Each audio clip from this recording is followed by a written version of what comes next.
All right, good morning, students. Today we're going to be doing something really exciting. We're going to be learning all about what you love to learn about. And I have a quote here at the top. It says, anything that gets your blood racing is probably worth doing. So welcome to our passion project. So let's change the world. What do you think when you hear those words? For most, change the world is a mere slogan, something that gets the heart racing and the blood flowing, but you don't really follow that through with action. It's most certainly not something that we're going to be doing in school, changing the world. However, we do some projects that definitely help change the lives of people locally with food banks or fundraisers. But why is school not a place for top scientists or legendary artists or scholars and world changers? Why are the stories of mankind's greatest minds always stories of rebels, renegades, and outlaws who are scorned formal education? Why do so many famous quotes discuss not letting school get in the way of our education or kill our curiosity and creativity? More importantly, do we believe this to be true of school? If not, how are we going to make the school the place to build greatness, nobility, goodness, justice, or truth? What is our role in encouraging the next Galileo, or Einstein, Curie, Gandhi, or Earhart? There is value in knowing. There is value in accuracy. There is value in standards. There is something mightier than all the grades, scores, awards, certificates, and titles that you'll ever get in school. You know what's greater than that? It's you. Standing shoulder to shoulder with others who help you get to the person you are meant to be, the person who will change the world. You were created for significance. The most dangerous thing in your education and to your life is believing that you don't matter enough to triumph, to impact, or to do epic things. You are a genius, and the world needs your contribution. There is something in need of exactly what you have, and only you can reveal. Shouldn't school be the place where you two meet? So let us change the world as it was meant to be changed. Let's do it in school.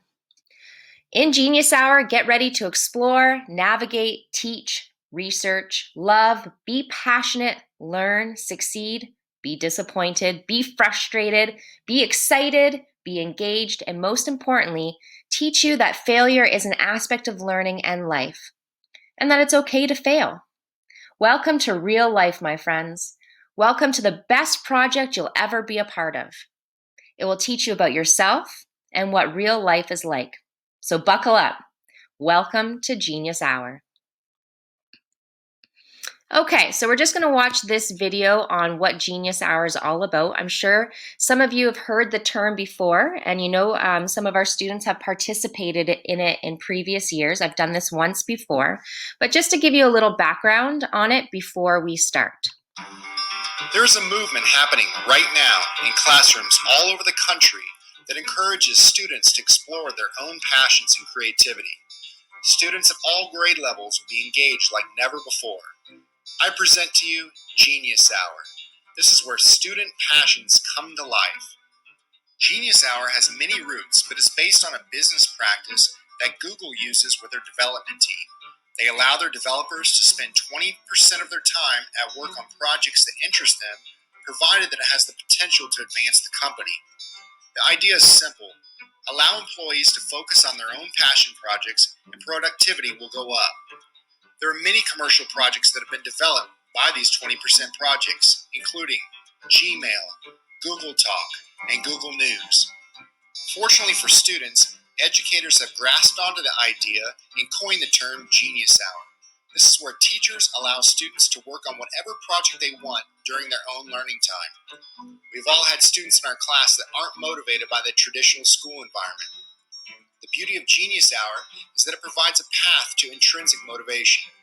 When students have a say in their learning, they become much more engaged, their confidence is boosted, and the entire learning process becomes, you guessed it, fun. I have 3 rules for Genius Hour projects. The first rule is there must be a driving question. The The student needs to be able to communicate what they want to learn about. If we can go out and find the answer on Google with a quick search, then the question is going to need some tweaking. Secondly, the project must involve research. If a student wants to build a model rocket that goes 200 feet in the air, then they need to provide the resource they use for that project. The last part is that the project must be shared. Ideally, the project needs to be shared not only with a class, but shared with the entire world. Some example projects that I had in my 6th grade classroom that turned into really great projects were 2 students that learned to code at codeacademy.com. One girl developed her drawing skills by creating a sketchbook all about wolves, and yet another student brought awareness to the dangers of smoking by creating a website. Genius Hour is one of the most impactful things that I've done in my classroom, and the students love it. It also makes for a great after-school program or activity period project. If you'd like to learn more about Genius Hour, please visit the website GeniusHour1.com. Okay, so that's just a little bit about what Genius Hour is. And you can see the design cycle that he talked about. You have to start with a question, and then it has to be a question that's researchable, like you're going to be doing your own research, and you have to produce something. So whether that's a creative piece or an educational piece, and then you have to share that piece, kind of like what we did with robotics.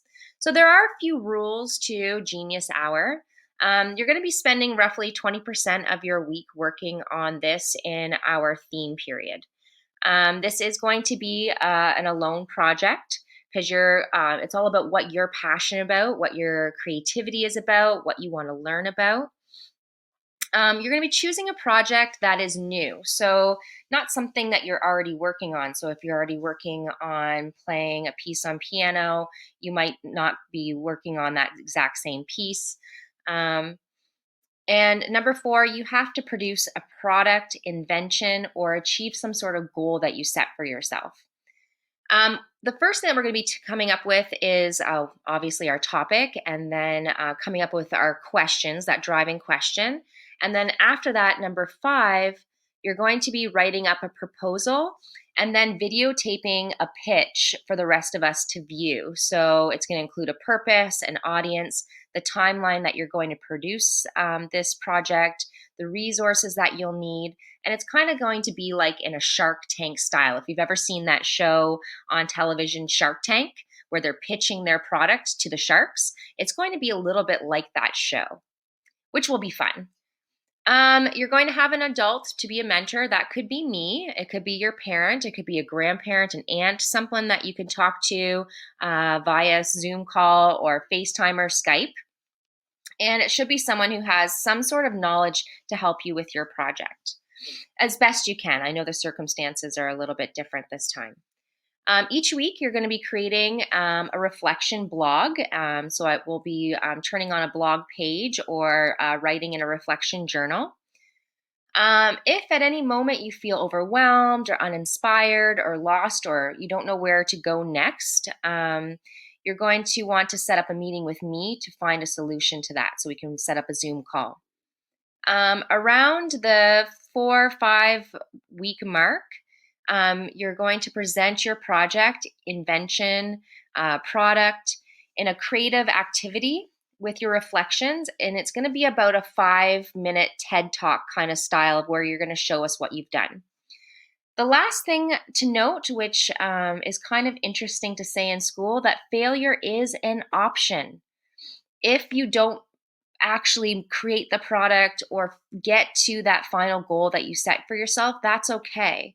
The reflection and simply learning from your mistakes is going to teach you a lot, believe it or not. Okay, so the first thing, obviously, we need to find your passion. It is a passion project. Well, how do we find our passion? That's what this week is all about. So here's a little video about finding your passion and kind of narrowing things down. If only I could find my passion, I could do anything. That's how most of us think. Passion leads to success, but the truth is we've got it backwards. Success essentially means approval from yourself, your friends and family, and/or society. And when your brain senses success, that's when it turns on the passion. This causes you to focus your energy on improving the skills that brought your success in hopes of more success. But on the flip side, a lack of approval gives us the feeling we're just not good enough. This leads to frustration, causing us to give the whole stupid thing up, which ruins any chance of improvement. But how do we avoid frustration long enough to get good at anything? Childhood theoretically gives us an environment to try a bit of everything and see what sticks. But when school starts, the odds are quickly stacked against us. Our current system is great if you're at the top of the class, but for everyone else, it's just another reason to feel average. Fortunately, school isn't the only source for passion, and in fact, many of the world's most successful people dropped out of education entirely, not because they were stupid, but because they found skills in areas that school simply didn't recognize. So if school's not your thing, chances are your passion's just somewhere else. But with so many possibilities, the question is, how do you stand out? Well, one way is by finding a niche. That'll make your competition a lot smaller, which increases your odds of getting noticed. But don't forget that success fuels passion, so you don't want to get so specialized that you completely lose touch with reality.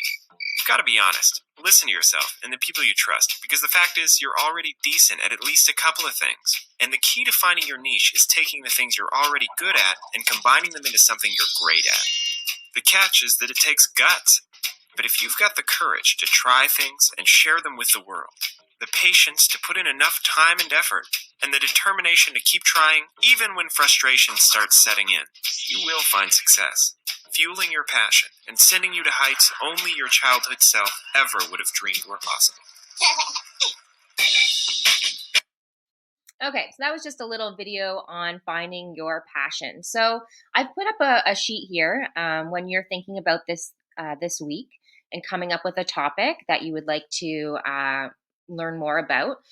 There's 6 simple strategies to help you find your passion.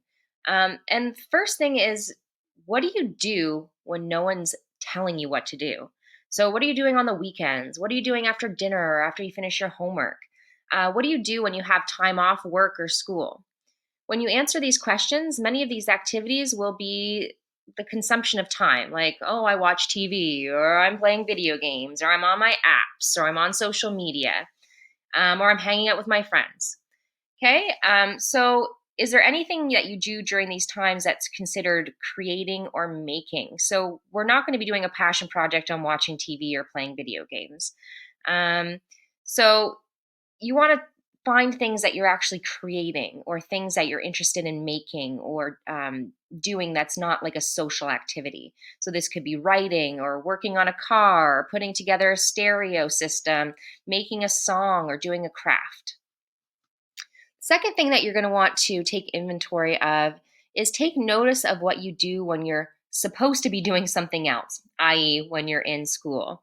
So we all have responsibilities and priorities. We have things that we need to get done.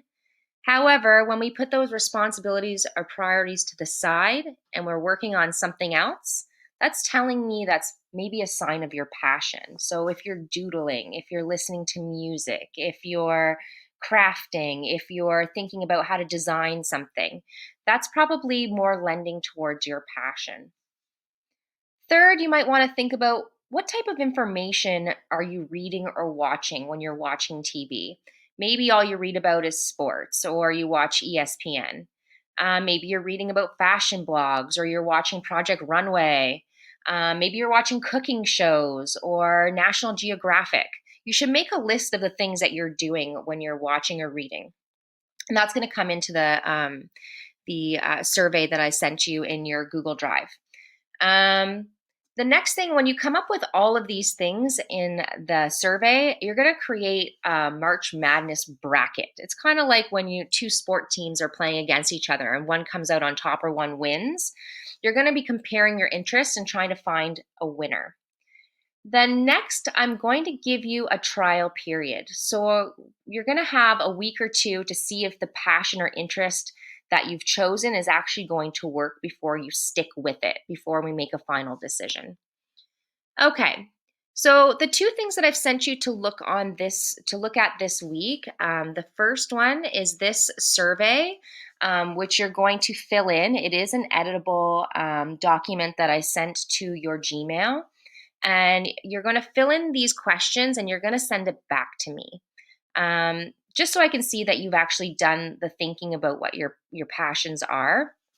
Some example questions are, number one, what type of activities do you do when you're not in school learning or being told what to do by your teachers, your parents, or society, I guess. So I'd like you to write in here what it is that, give me some of the activities that you're doing when you're not in school on the weekends. Number three, what do I do during the weekday when my homework is finished? And again, this is besides watching television mindlessly or playing video games or on social media. Like, give me a list of things that you actually do. Number five, list 5 things you wish you could physically do but can't do. That could be like, I wish I knew how to do yoga. I wish I could run a longer distance. I wish I could learn how to do karate or jujitsu or something like that. Give me a list of the physical things that you wish you could do but you currently can't do. Number 8, what have you always wished you could do or make? Maybe that's crocheting, maybe that's painting, maybe that's playing an instrument, right? Maybe that's singing a specific song. What is it you wish you could do or create? Okay, so this little survey here, I didn't go through all the questions, will be something that you fill out personally, and you're going to send that back to me. Once you've thought about that and you've come up with 4 things out of this list, this brainstorm, you're going to be entering them into this kind of your March Madness bracket, right? So you're going to think of 4 different passions, 1, 2, 3, 4, and then you're going to have to critically sit down and think about it. What resources do I have at my disposal right now? Am I able to get all the ingredients for making that specific dish, or if I want to learn how to cook Indian food? Do I have someone or somewhere that, or a resource where I could learn karate or something like that? And once you think about those 4 things, you have to think about, how am I going to share this? Do I want to create a website? Am I going to make an instructional video? Maybe it's photography. I'm going to create a portfolio and put all my pictures together, learn how to do different angles, things like that. And then then you have to come out with, obviously, a topic that's going to come out on top in terms of resources, things that you can legitimately purchase or get or order and get sent to your home. How are you going to share it? Things like that. So this is going to be specific and individual to each of you, right? Some examples of projects that kids have done, just to give you an idea. Wait for it to come up on the screen here. Some examples of things that kids have done: designing, creating, and sewing their own backpack that they couldn't find anything specific that they wanted with specific compartments. They really enjoyed design and sewing and fabric, and they actually made their own backpack. Another example of a project is a student made their own comic book. So they came up with their own characters, and then they created and developed and draw their own comic book that had a story. One student, this wasn't my student, but one student had the means to go out and create and design and make their own surfboard. That's pretty cool. We have pottery. We had, someone sharing their stuff up on YouTube. We had a student who was really, really into helping animals. So they worked with the animal shelter by creating their own website to adopt the animals that were unadoptable or had been there for quite some time, which is awesome. We have students that are into drawing, perfecting drawing eyes, giving that some color. A student who wanted to design and create and make their own baseball glove, so had to research how to do that, get the leather, sew it together. A student who was really into interior design, so they got interior design software on their computer and designed their own home. That's really cool. Okay, so there's just some ideas. The world is your oyster here. You can do anything that you'd love to do, honestly, and I'm going to teach you how to do this in a structured way. So today, basically, what you're deciding on is what is your passion and trying to narrow that down to one topic. I hope you're as excited as I am to do this project. I've seen kids do amazing things. So I'm really interested in hearing what you guys uh, are going to be focusing on. Okay, I'm just going to leave you here on the screen with people who felt that they couldn't do things. Like Steven Spielberg was rejected from film school 3 times, one of the most famous directors in the world. A billionaire was given a C on economics paper in college, and he was told his business idea would never work, and he is the owner of FedEx. Walt Disney was told that he lacked imagination and he had no good ideas. So as you can see, these people here, they didn't give up and they were talented. They were geniuses. And you shouldn't let anybody tell you that you can't be successful at what you're passionate about. Can't wait to talk to you guys later. Have a great day.